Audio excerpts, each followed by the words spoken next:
The broadcast is now starting. All attendees are in listen-only mode.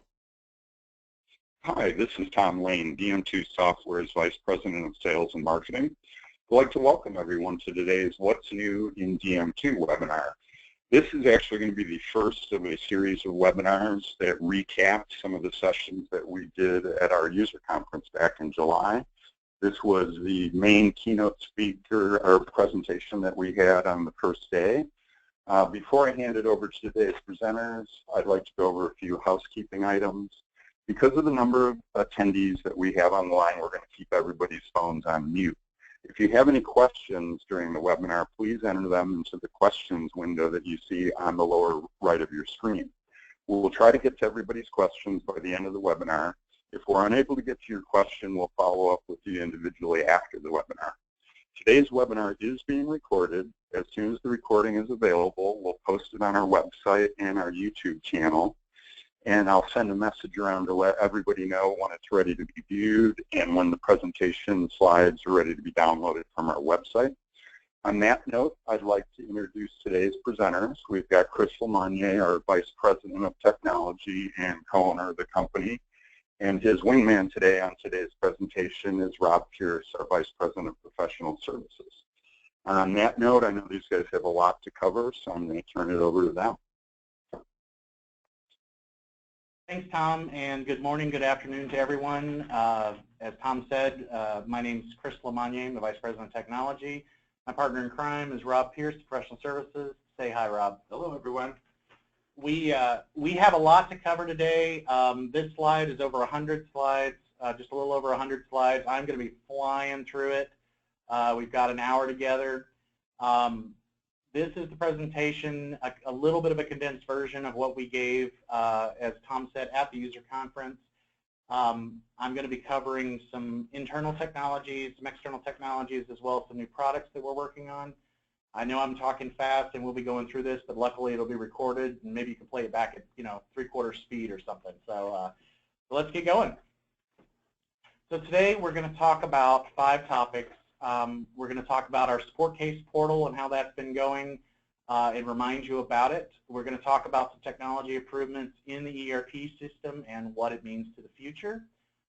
These are some new interface technologies, integration technologies, and things that we're doing to improve the experience with DM2 and expand its reach to other third parties and your internal IT. We're going to be talking about a new product called DeliveryLink. We'll talk a little bit about our StoreLink retail development and our new process for issuing software updates. So first is the support case portal. What this is on our website, we have a place where you can go and get updates on your support cases. So when you call into DM2 and ask for technical support, when we log those calls and as those calls progress through the system, they are available in real time at DM2.com. The login itself requires an email address that's registered in our system and your Sage ID. You can view both open cases and all cases. You can drill down to case movement and progress details. So the purpose of this is so that you can stay informed on case progress within DM2. And like I said, this is real time, so this isn't synchronized at night or anything. As we are working that case, this data gets updated as it's updated in our system. So the first thing you'll need to do is if you want to access it, you're going to need to get your Sage ID. And the way you do that is go into Library Master, set up System Configuration, those are the menu options, and then select the Registration tab, and you'll see your customer number down at the bottom. When you come to the DM2.com and you go to the support case login for the portal, it'll ask you for your email address. That email address must be registered with us, so we must be aware of it, and then your Sage ID, and you click Sign In. What you'll see is the open cases for your company. You can click on the columns to sort them. You can see your case number, your created date, descriptions assigned to. That's our employees that it's assigned to or it's unassigned, what stage it's in, the priority that it's been assigned, and the last time it was updated. This list is currently showing just the open cases, but if you click the View All Cases button, it would actually show you every case you've opened with DM2 since the portal has been available. The This has been in place for about a year. It gets a lot of traffic. I just wanted to take the opportunity to sort of remind everybody of its availability. So if you click down into the details information, you can actually see the details of specific cases. So when you select the view details, you can see that in this particular case was waiting for the customer. It was logged, assigned, then it was waiting for the customer, and then we got an email back, or emailed again asking for an update. So it shows you the progress on a specific case, step by step by step by step. So this has been a real popular addition to our system. Like I said, it's been in place since, I believe, November of last year, and but not everybody knows about it. And I just want to keep reminding, you have new employees and turnover and things. I just want to be sure you guys are aware of it and take advantage of it. We are also adding some support, some new resources to support to help us accelerate case resolution and getting things moving forward. We know that occasionally we have delays in our response time, and we want to improve that, so we are adding resources to help move that forward. And of course, by coming to the portal, you can look up your cases. If you have questions, please reach out to us either via email or call, and let us know if there's an issue. So how does someone sign up for the portal? Actually, if you are an assigned contact, you're already registered in the system, so your email address is in our database and it's up there. If you have somebody who needs access to the portal who isn't in, so if you go in and you put in your email address you want to access with and you log in, put your customer ID in there, if it comes back and says you're not authorized or activated, just let us know, email into support, and we can add you for you to be able to look at it. We don't require that you be a registered support contact to access it. We just have to have you in our system. Okay? So we're going to move on now and talk about the ERP, specifically revolving around technology improvements that we've made in the platform. This will be a little bit of a technical conversation, so everybody hang with me on this. But what we've been focused on for the last few years is the move to framework. You guys have probably heard me talk about this a number of times over the last 5 to 7 years. And what it is the complete rewrite of our software from the ground up. We completely rewrote the DM2 ERP software, completely wrote its interfaces inside of DM2 and with Sage. And with the version 2013, we started rolling all of those changes out. We actually started rolling out module by module with 4.05, but with V2013, that transition was completed. We are now extending it and taking advantage of some of the technologies with V2016. It was no small task. We needed to keep you guys operating and working. The system that, if you're on 2013 or 2016 today, basically none of that code that you're running today existed pre-405. So, I'm really proud of our team and proud of you guys, and proud of everybody who was involved. It was a pretty serious transition to re-engineer it, and we've gotten a lot of benefits out of it. So mainly, why would we undertake something like this? We had several goals. We recognized that we needed to scale to larger transaction flows and user counts. A lot of our customers are getting bigger and bigger and bigger. A lot of you guys are getting bigger and bigger and bigger, both in the amount of transactions you process and the number of users you have accessing the system. And we needed to make sure the system could scale up with your businesses. Also, just as important, lowering the TCO. We wanted to get the cost of upgrades down. This technology and the group of technology we call the framework enabled some of those kind of things. In the past, we've had to completely rework your code during upgrades, that kind of thing. This begins to relieve that pressure and improves quality, and of course takes less hours. It takes less hours, improved quality, that lowers the cost for everybody. That enables a faster and less expensive, or this technology also enables a faster and less expensive custom programming. The benefit of the way it works is that we can take advantage of things within the framework instead of having to sort of rewrite them for custom. Doing all of that allows the timing of DM2 releases to be closer to the Sage releases. So we've always lagged behind Sage. You can see it, 2013 to 2016, that was, that lag. Now we're able to keep up. So we're already looking at 2017 and 2018 and on into the future, and getting that done quickly so we're almost simultaneously with when Sage releases new versions. So that was a real big value to us, and also a value to your subscription. Back to the cost of ownership on the upgrade, we just completed our first version 2013 to 2016 upgrade, and it came in at about 50% of their previous upgrade cost. And it's been about 2-3 weeks since the customer went live, and they're already giving us a rating of 10. They're really happy with that upgrade experience. Thanks for sharing that, Rob. That is awesome, and that's really how we measure it. Is we've all been watching very closely for that upgrade, and seeing whether these changes that we're making are working, and what we need to do it moving forward. Go back. The other thing we recognized is that you guys are becoming more and more sophisticated in your IT department, and we wanted to provide more customization capability where you could actually connect your own development, your own products into the system at a very low level. So that was something. In the past, a lot of companies just look for a canned solution and they're never going to change it, and they just want us to make all the decisions.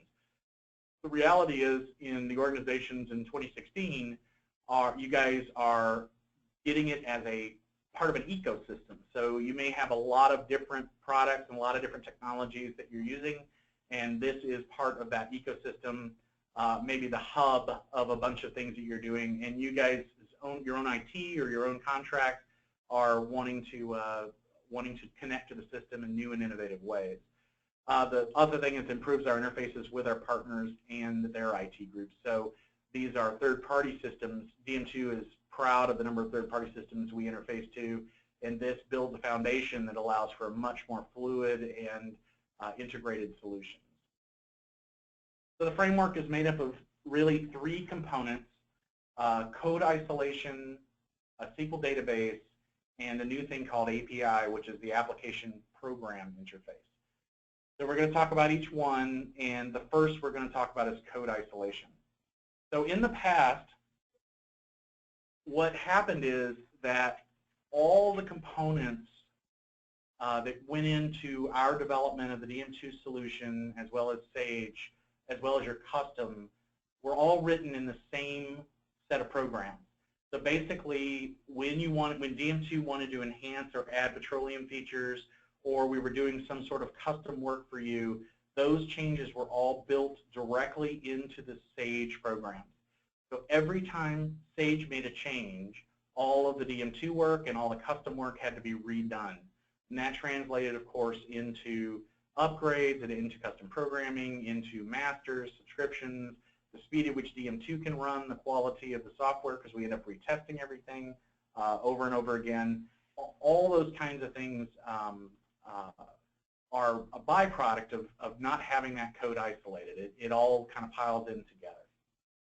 The other thing is that the user interface, or UI, the services that connect to the database, and the business logic, or what we're really talking about is the UI is your screens, those panels that you access and you click on buttons and things. The services are the communication in and out of the system, talking to the database, actually reading and writing records, and storing things. The business logic is what it sounds like. Those are the rules the system runs by. So we are, when you create an account, it has to have a terms code, that kind of thing. That logic is enforced by the business logic layer. So with code isolation, the concept is that those things become separate. So you have a Sage component, a DM2 masters or standard component, and custom component. And those programs are actually isolated from each other, and they interact with each other, but they're not written in the same program. So think about it as 3 different documents that share linkages with each other, but you don't actually merge them together. They're merged electronically at the time that you actually execute the program. And it makes the maintenance of each one of those happen in their own separate pieces. The other thing that happened is the separation of the user interface from the business logic from the service layer. So we have these, we have this the UI I was talking about, your experience with the screens, we have that business logic, those rules application, the service layer. By separating the user interface from the business logic, we could expose the business logic to other processes that didn't require a human interaction. So, for instance, if you had a website and the website needed to put an order in the system, it could speak directly to the business logic layer and actually write those orders in using a completely different user interface. Or if you wanted to change the database that the system talked to at the service layer, you could do that without completely rewriting the business logic. So each one of those Sage, DM2, and custom components are separated at each one of these layers. So what does all that mean, really? It reduces the code complexity. So by not having all of that code merged into one set of programs, it makes it easier for a maintenance perspective and from a development perspective. It improves the overall quality because, you know, everybody makes mistakes. So if we go in and we're modifying programming, we might accidentally change something in the core that, or in the standard programs or in Sage that actually caused an issue. By having that code isolated, we know that we're not touching those programs, we're only working in a particular area. So it improves our ability to extensively test those particular modules. It improves our first pass yield because our quality is up. The first time we get it out there, you know, having it work the first time goes up. That reduces the amount of total effort to do things like development or custom programming or getting your upgrade programming done. All of that leads to a lower TCO. So that's really where the rubber hits the road, is that total cost of ownership. It allows us to do more extensive things, allows more capability, but reduces the overall time and effort and quality investment on everything to do with any one of the projects, anything to do with programming. So the next part of that solution is Microsoft SQL. Remember, one of the things we wanted to really focus on was scaling the system. So we introduced the Microsoft SQL Server a while back with our StoreLink, DM2 SQL Intelligence, and Sage CRM. Each one of those products runs on top of a SQL Server engine. With our 2013 release, we added the ERP Sage system. So traditionally, the ERP system was only available with an operationally optimized proprietary database system, a file system. That is still available, but you now have the option of using SQL Server as your backend. And we've been doing this for a while. Sage has been doing it for a while, and we've had great success with it. And it's really cool because it lets you do some interesting things. It addresses a series of areas in a way that really scales. So we get better hardware scaling. So that's improved database performance. This idea of SQL Views, which we'll talk a little bit about, and combined reporting. So hardware scaling, basically in the existing system, Sage 100 server and the database is in a single environment. So all of the load for both the business logic processing and the database access is on the same server. So when somebody comes in and runs a large query, or they're extracting data, especially if they're extracting data to be used in Excel or something like that, that can put a significant load on the mass server itself. With the SQL Server, you can actually separate those things and create a optimized for business logic server and an optimized for database access and data handling server separate from each other. So this is part of our kind of scaling and allowing you to scale that hardware up where you need it to be. And because that Microsoft SQL database is shared by other systems, you can really put your investment and things, some of your investment into that SQL server and really get improvement across all your platforms that are accessing it, whether it's CRM or an internally developed system. The next thing is SQL Views. This is a conceptual model that we've taken advantage of to do some interesting things. But the way the existing system works when you have data going to SQL, we have, of course, what you guys here we talk about called the SQL push.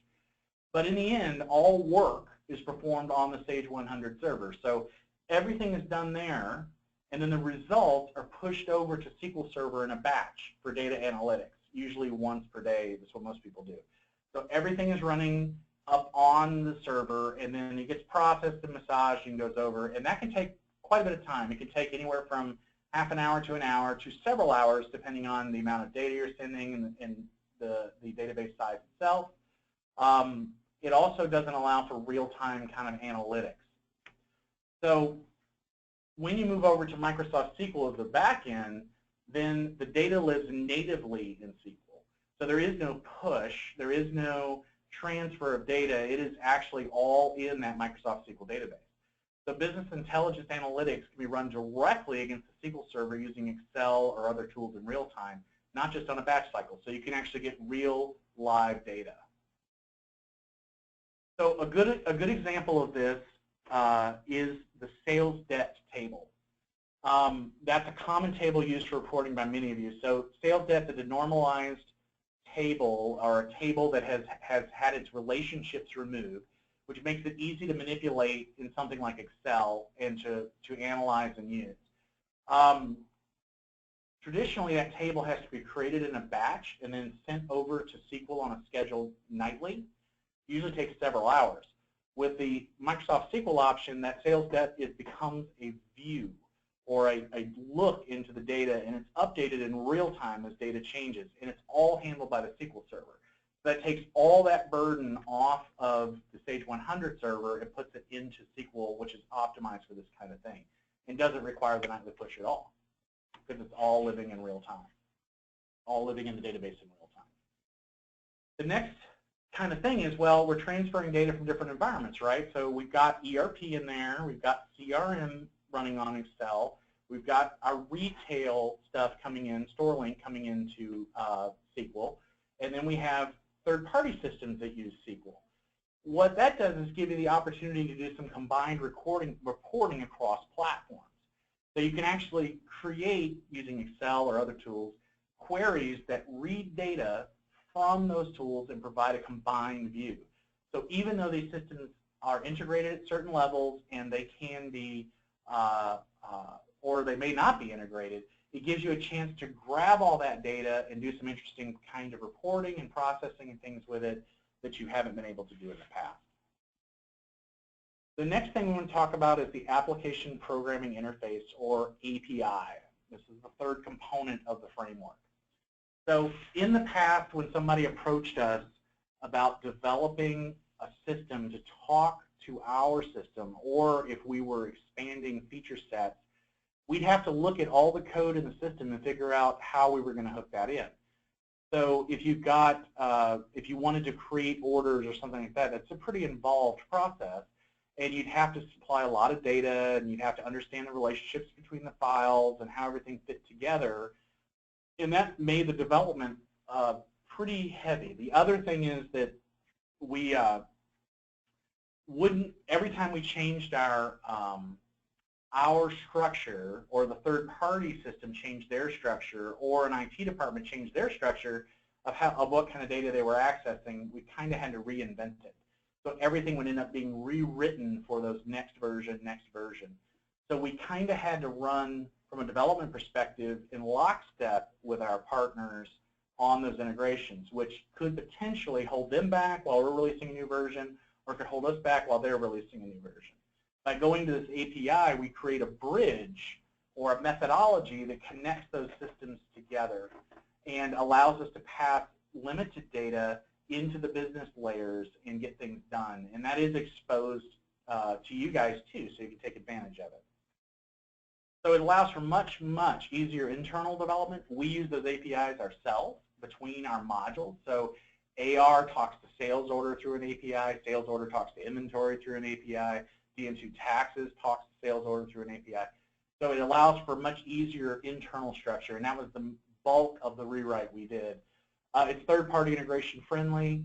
It can be leveraged by your own IT, internal IT, as I mentioned earlier, and new enhancements don't break the third-party API integration. So what we end up with is your ERP solution made up of those layers, the DM2 ERP, Sage 100 ERP, and the custom, each containing their own UI, business logic, services layers. So each piece is separate from each other piece, and all can be developed in isolation, as well as those interfaces are exposed to make all of that development easier.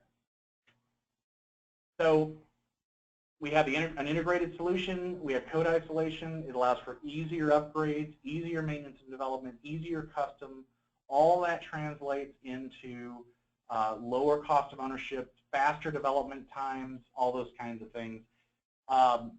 The API itself is available to other Sage master developers so that we can integrate with their solution. So if another Sage partner, i.e. Scanco, who makes a barcoding system, if they're integrating into our system, or paperless, or all these different things, they come through the API and we play well together. In the past, we'd have to rewrite parts of our system and agree on code sharing and all kinds of things. Now we can just come in through the API.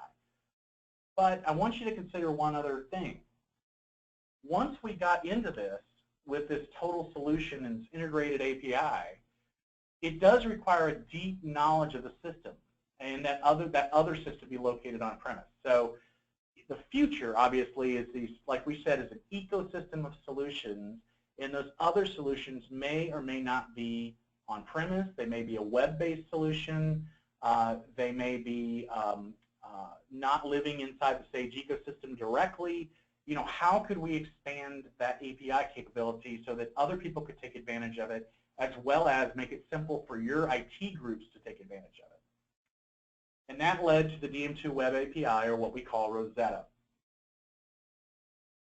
So Rosetta was, you know, meant to span all of our different modules. And of course, what we really wanted to do is find a way where we could expand our API to allow our partners and the internal IT to connect. So this is just a list of some of our partners: DTN, ConocoPhillips, Veeder-Root, FuelMaster, SmartLogix. We wanted to give them the tools and capability, as well as your own internal IT, to be able to write simplified interfaces in a standard language that they would understand how to develop, something that geeks all over the world would get. So the Rosetta API offers internet-based and on-premise access to DM2 functions. So this enables both, if that software is located on your premise or if that software is in the cloud, both types can connect in and access the DM2 function. It's a simplified interface to streamline the API learning process. So you don't have to know every single intricacy of the system and how it works. It's a streamlined kind of low-load access. It's protected from modifications to the underlying code that might break an integration. So the API exists at a layer above where we actually do the programming. So as long as that API is maintained on both sides, then changes underneath the hood aren't going to break it. It does require a security key between the third party and the ERP system. So that security key prevents and secures your data, so the system no one can just write a system and have it access. They have to come to DM2, get a SDK certified, and then we can provide them a key that allows them to access the API. Little geek warning here, it is a secure RESTful API. It uses XML for data format exchange. So it uses industry standards for how these kinds of things work. It can be accessed by third parties. It can be accessed by your own IT, and it honors your custom programming. So if you have custom programming in an area that's exposed on the API, that custom programming will still work. It also, if you use custom office, that programming will still work. So all of those things that we build in the business logic will all still work, even though that third party is coming in. So if that third party system is creating an order, it will still honor all of the customizations and things that you have. And we're going to be expanding the API with lots of new capabilities. So before Rosetta, the third party, this is kind of how that kind of thing goes, and it's inherently a batch system. So the third party creates, generates a data file. Data file is sent to the system. The data file is imported into the ERP through a convert and edit process. Processing is performed. Data file, if results are exported from the ERP, that data file needs to be uploaded back to the other system, and the result data file is imported. It's a lot of humans kind of involved in that loop. After the API implementation, the third-party systems or your own internally developed systems just send commands and data in real time to the ERP. So you send down things, you make a request to the ERP makes a response.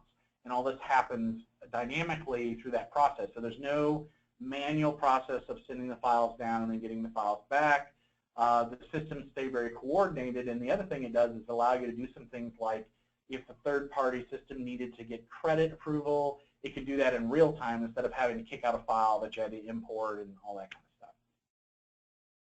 So the current functions that are available in Rosetta are the create order function, which will create an order but will not update an existing order. So if an order number is passed in and an order already exists, an error will be returned. Create update order, the same thing as create order, it creates it or updates it. Get order price just creates an order but doesn't save it. So what it does is it actually goes through the whole process of making an order and then deletes it, basically. And it returns all of that data back. So it's able to send back taxes, it's able to send back the pricing in real time, any extra items that get added like drum deposits or fees, all that kind of stuff happens because it's using the business logic. That call looks just like somebody put the order in by hand, and it returns all that data. Get customer data allows you to send in a specific customer number and get all their data back. You can get open invoice data, customer sales history data, and recent deliveries for delivery scheduler. So this is just a start. These are the built-in functions in Rosetta that went out with 2013 and are available today. Are you covering the use cases, or do you want to speak to them here? I'm covering the use cases. So I'm going to geek out a little bit, so just excuse these following slides. Hey, Chris, just to give you a heads up, we're at a few minutes after 2, just to let you know where you are time-wise. Yep.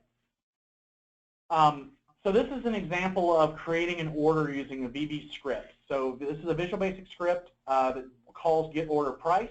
It sends in the customer number, the item, and that's it. And does a call to Rosetta, and then Rosetta returns a priced order with all the taxes, all the details, and everything. So note, all Rosetta needed was the customer number and the item code and the quantity. That was it to do it. And this right here is a real language, Visual Basic scripting, that's available in Windows. Go ahead and go to that. This is what that call would return. Or I'm sorry, this is a web call. So that was an on-premise call. This is a web call.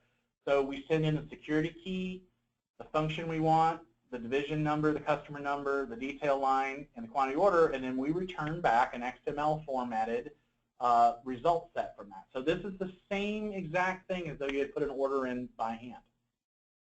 So you get back all of this information, the sales order number, the date, type, status, bill to zip code, the whole thing. Header info, line detail, pricing, fuel, sales taxes, all of it.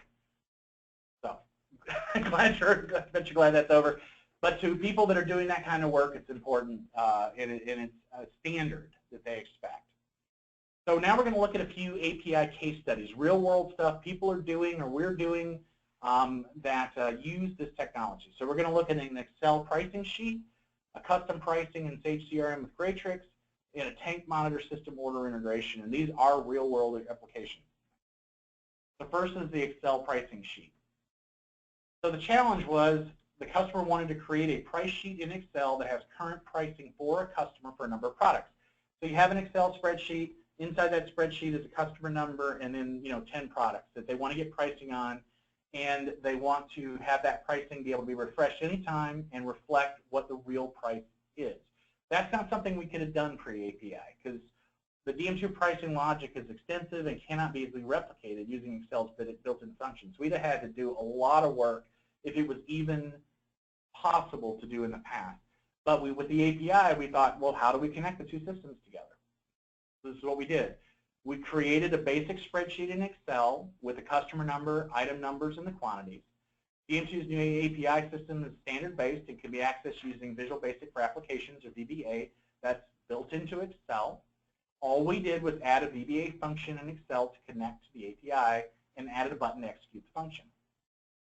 So this is what gets returned. So you can see that the division number and the customer number, the item codes and the quantities were filled in.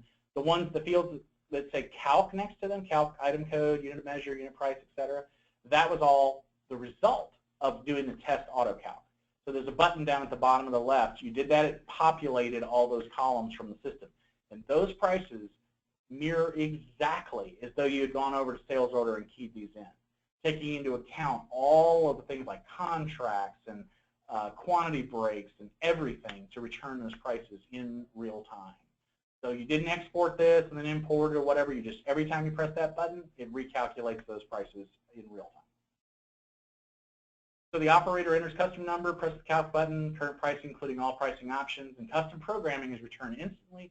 The information is automatically populated into the Excel spreadsheet. So that solved that problem, and that is used every day in the real world by one of our customers. The next one is custom pricing in Sage CRM with GreyTrix. So the challenge we had there, this is the CRM system, and with the GreyTrix add-on. The GreyTrix add-on allows orders to be entered directly into CRM from a web-enabled device. So if you're on an iPad or something like that, you can use GreyTrix to put orders in. The challenge was Sage CRM has a built-in order creation capability that fully integrates with DM2 pricing, including custom, built into Sage CRM. However, that Sage CRM requires the user have access to the Sage launcher, and that limits the devices it can be run on, i.e. cannot be run in just a web browser.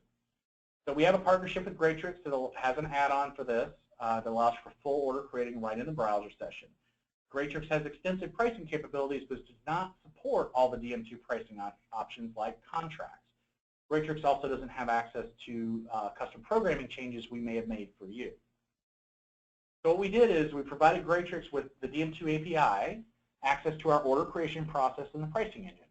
GreyTrix can now directly send customers and items into CRM into Sage DM2 ERP and get instantaneous pricing, including custom. GreyTrix can also send over the information to have an order created that supports all pricing features of custom programming. So they're now able to access all of that information. So in this particular case, you put an order into the system, and then you actually click that Calculate DM2 Price button, and all those lines get updated with the pricing system. So they enter in this information in Sage CRM. You press the Request Current Pricing button for the item or complete order. Once the operator reviews the order, they can press a button and send that fully priced order to DM2. And the order automatically adds in drum deposits and all this kind of thing. So this is not something we could have done pre-API, but the API supports this out of the box. And we have this running in real time at customers. The third option, or third thing I wanted to give you an example of is a tank monitoring system. So customers using a third-party online electronic tank monitoring. This system monitors tanks at sites, and when they're running low, automatically orders new product. The system is standalone, so they have to use the print rip key kind of process. So basically, they print out, these are the deliveries we need to make, they rip that off the printer, and they turn around to another system and key it in, to the DM2 system and key it in. So that's the process to get orders in the Sage DM2 ERP for billing and processing. What we did was we provided the secure DM2 Rosetta Web API for order entry to this online tank monitoring company. That Rosetta supports and uses JSON, RESTful, and XML standards. Those are standards that web developers know inside and out, and other companies understand how to interface using that structure.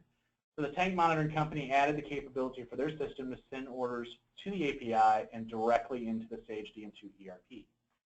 So the old system, would do the tank monitoring, and then basically an employee would rekey it all into the DM2 system.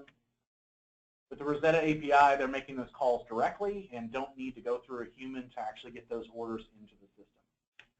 So the tank automatically recognizes it needs to fill a tank. The bonus, the customer is sent to DM2 to check if there's a credit problem and alerts the operator. They couldn't do that before. So when they were keying it in, they may have already knew they needed to make a delivery, but it wasn't credit checked, but the API solved that problem. So no credit problem, the order is automatically sent to Sage DM2 for processing, and no more rekeying, eliminating errors, brown faces all over the place.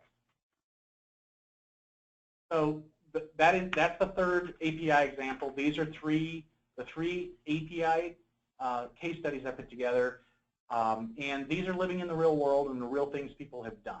Of course, this just scratches the surface and maybe gets the juices flowing in your mind about what kind of things you might want to do with the system. So some other possibilities: new truck automation systems, website ordering, so if you're ordering product on the web, mobile applications, pricing and inventory levels for sales in the field, integration with suppliers, third-party carrier system integration. Dream big. These are things that are really we're really excited about and we think is one of the biggest things DM2's added to the software possibly ever.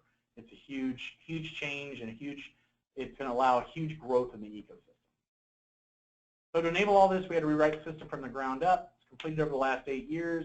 2013 and forward are built on the technology. Parts have been rolling out since 4.05. We're kind of sneaky that way. Tricky part is we had to keep the trucks rolling through the entire process. Speaking of trucks, let's talk about DeliveryLink. So that ends our conversation about the API, the SQL database, then the framework, and code isolation in the framework. Now we're going to talk about a new product that DM2 is beta testing right now. This product is called DeliveryLink. It's designed to handle delivery management without a substantial upfront investment. So this is going out, putting an order in, and going out to make that delivery, and then getting that information back, plus the bill of lading information back that was captured by the truck. This is transport loads going out and then coming back and getting that information in. We wanted it to be simple to get started with and deploy. The DM2 hosted system requires no or few server hosting modifications, so you wouldn't be hosting all of this. We're going to be hosting it. It allows you to work offline from connection to the home office, so if you lose that connection in a remote area, it will still work. Truck systems can use off-the-shelf hardware from multiple vendors. It's hardware agnostic, so you don't have to go out and buy expensive hardware technologies, and it will be accessible to common carriers. So these are the things that we wanted to have happen. We wanted to support driver inspection sheets. We wanted to do pickup routing and have that downloaded from Sage DM2 ERP. We wanted orders easily sent down to handhelds from multiple touch points inside DM2 ERP, handle bill lading data capture, handle sales order data capture, including signatures, and provide data capture reporting on truck performance. So these were the things that we wanted to do with the system. The way we position DeliveryLink is that it's somewhere in the middle between a paper-based system and a fully integrated truck system. So paper-based system, you're using clipboards and pens to keep track of everything. You're using printouts and to go out and make your deliveries. A fully integrated truck system actually has dedicated onboard equipment that's integrated into the truck meters, that's on the system, that provides a lot of capability for full truck integration. We wanted something that kind of fit in the middle between those two systems. So you have an electronic integrated solution, but it's kind of independent of the hardware side of it. So that's how we position the product. It's web-based, so basically you just go to DeliveryLink.com, .dm2.com, and you log in using your login and passwords. You can fill out a truck inspection sheet by the vehicle, whatever, if there are issues or anything, you can capture a signature, and all that data is returned back to the ERP, back to DM2 and Math, Sage.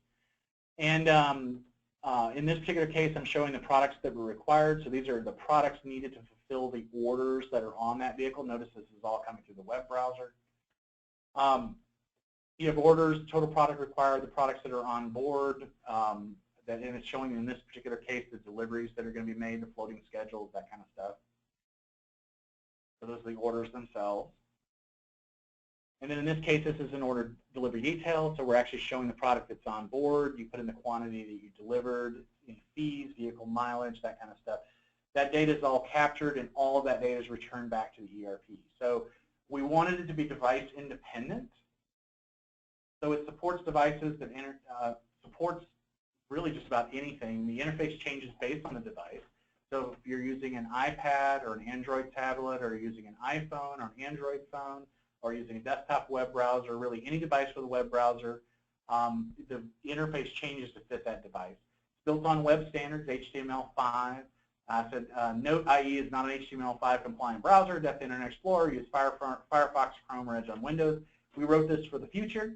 Internet Explorer is not the future, as even Microsoft has admitted. So they're replacing it with Windows 10. So, as long as it's an HTML5 compliant browser, which all mobile devices have, iPads, iPhones, Android, or a desktop browser like Firefox, Chrome, or Edge, which is Microsoft's new browser, this works.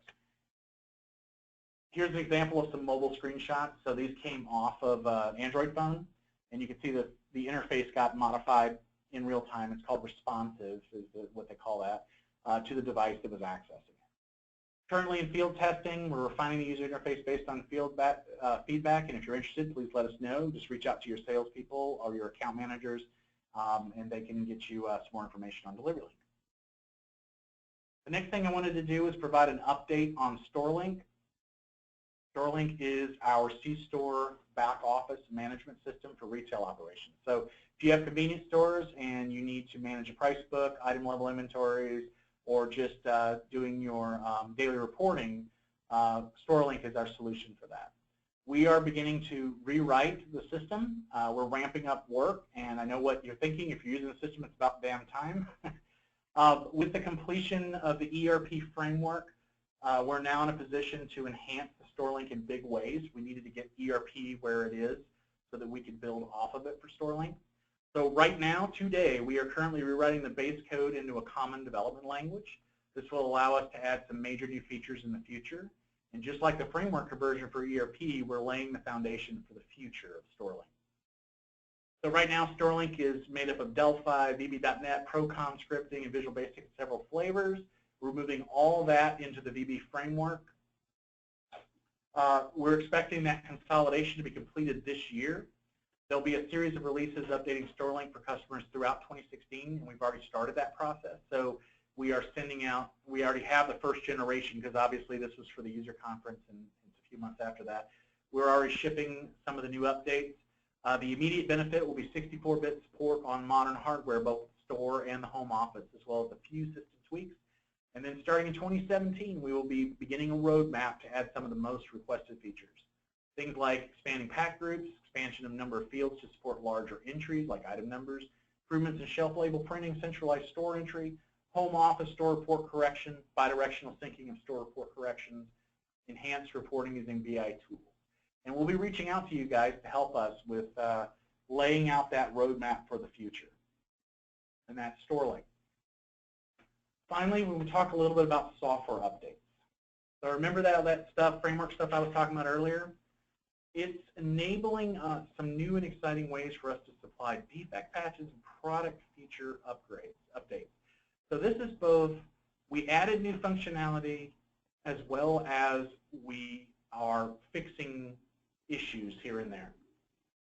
In the past, if you were on Sage v4.4 and you went on version 4.4.1 and there was a defect patch, for you to get that defect patch or an upgrade or a new capability, new features, you would then have to upgrade, or what we call an inter-version upgrade. So you'd have to go to 4.4.2.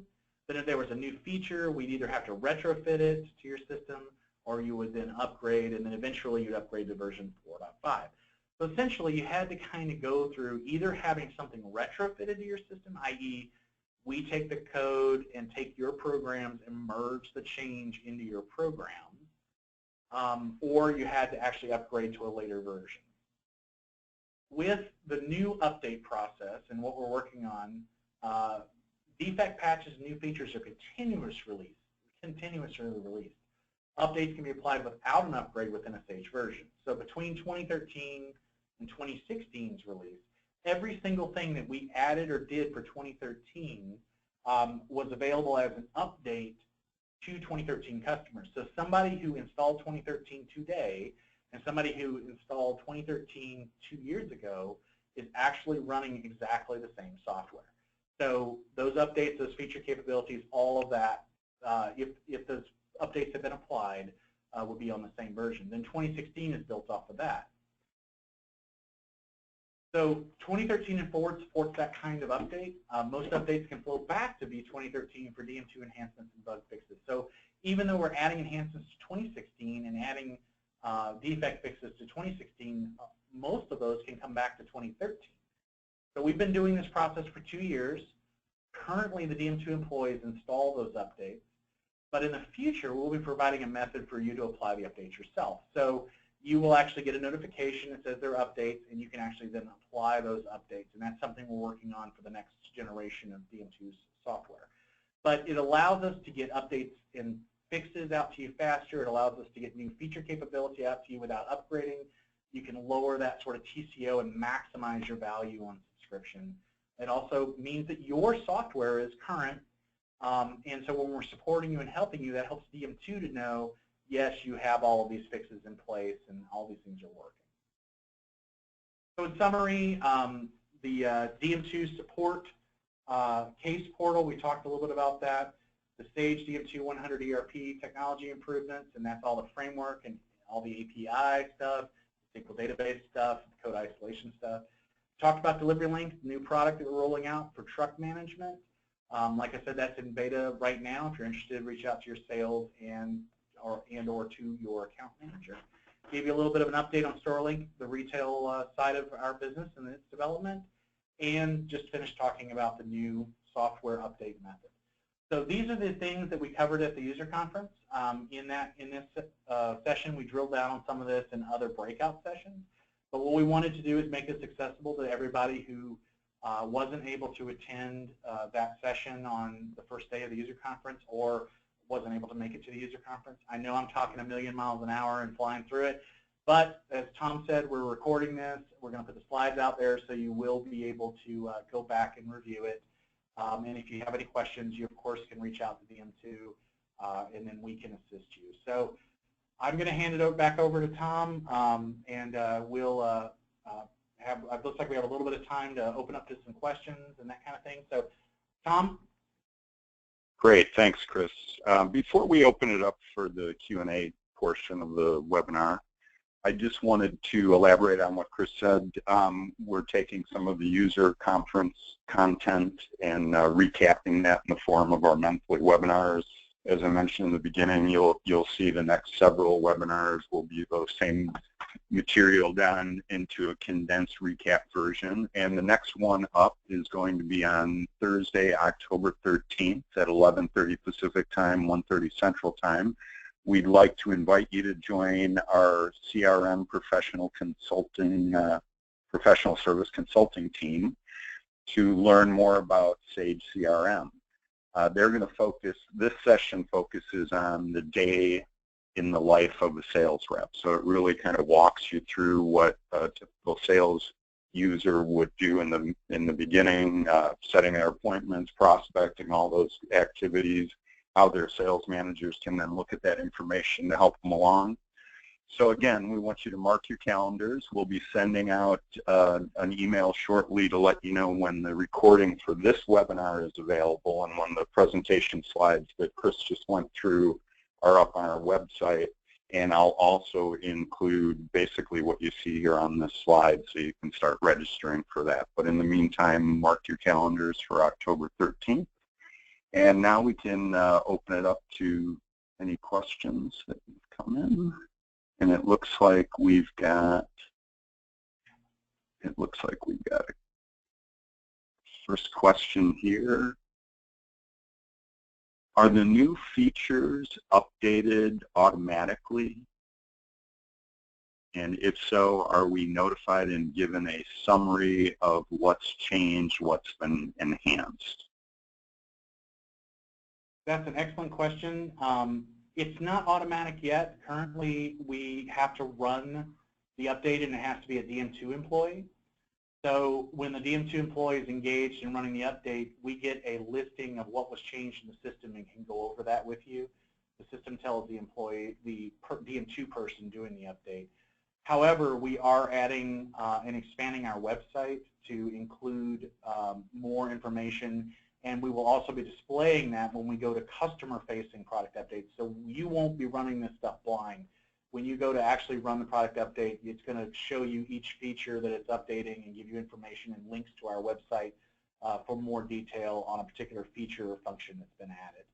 We have been doing relatively small things. There's a few things that are really big and that are coming up now as we start. You know, we've been doing this for a couple of years, and we've been doing kind of small little feature changes that would not alter your experience of the software without you having turned it on. So we don't just throw something out there that all of a sudden makes you not be able to do your job. At least we try not to. And you have to usually go in and flip a switch or do something that makes that new feature work. But we are getting ready, for instance, to roll out some new functionality around retained gallons, and that is going to require some training. So we're working through how to best communicate with you guys and let you know when that update gets installed that you have new capabilities that you didn't have before, and this is how you use it. So that's kind of our first large change, large capability that the system didn't have before that's going on in the product update. So Today, the person installing those updates should give you information about what's going on. In the future, we will communicate that electronically to you. All right, thanks, Chris. That's the only question we've received so far. Just to elaborate on that, we do have up on our website, we've got a high-level summary of all the features we release. We update that every time we come out with a new release. When I send the follow-up information to let you know that this recording is available, I'll include a link there. Again, it's more of high level of the new features that have been added with the description of what they are and a little bit on the use case for those. So that's available for anybody who's interested in upgrading. Take a look at what they've got in store for them. That's the only question we've received so far. We've got a couple of minutes. Let's give it one more minute.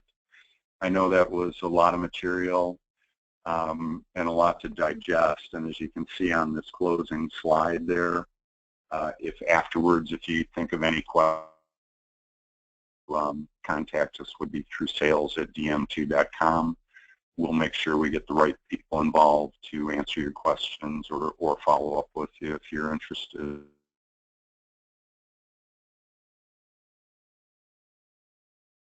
Questions we have for now, like I said, please mark your calendar for October 13th. You'll be seeing more information on our upcoming Sage CRM webinar that we'll be doing. And actually, we got one question has slipped in here, and since we do have a minute left, we'll go through it. When are you planning to release DeliveryLink? And this is from Jose over at Sunshine. I know they've been interested in that for a while now. We actually just went out to Chapman Oil, who's one of our beta sites, and they're doing some testing now. We are making some improvements based on some immediate feedback we got. We've had one of our programmers and one of our vice presidents actually down there working with them on it. Provided that goes well, and it looks like it is going well, I would expect in the next couple of months we'll go into a controlled release. So what you'll want to do is reach out to your sales guys, your sales representative, and we'll coordinate with you. When we say controlled release, we mean that we'll select customers that can then move on to the platform. And if that goes well, then we'll, or when we're satisfied with, I guess if that goes well isn't the right way to say it, when we're satisfied that everything is okay, we'll go to general release, which would probably be before the end of the year. So, but it all depends on how quickly, we can work with those partners. So if you guys are interested in participating in that and being one of the first partners, first generation of partners doing it, please reach out to sales or reach out to Tom directly, and we'll coordinate that. Okay. Okay, great. Thanks for the question, Jose. As I said, we have recorded, or we are recording this session. As soon as that's available, I'll go ahead and post it on our website and our YouTube channel. I'll also put a PDF copy of the presentation slides that Chris went through. So you'll be able to access those. You'll see that information shortly. On that note, it doesn't look like we've got any more questions. Feel free to email us at sales@dm2.com if you think of any questions, if you're interested in being part of that controlled DeliveryLink release program. And I'd like to thank Chris and Rob, and I'd like to thank everybody for attending today's What's New in DM2 webinar. That concludes today's webinar. Thank you very much. Thank you. Thank you.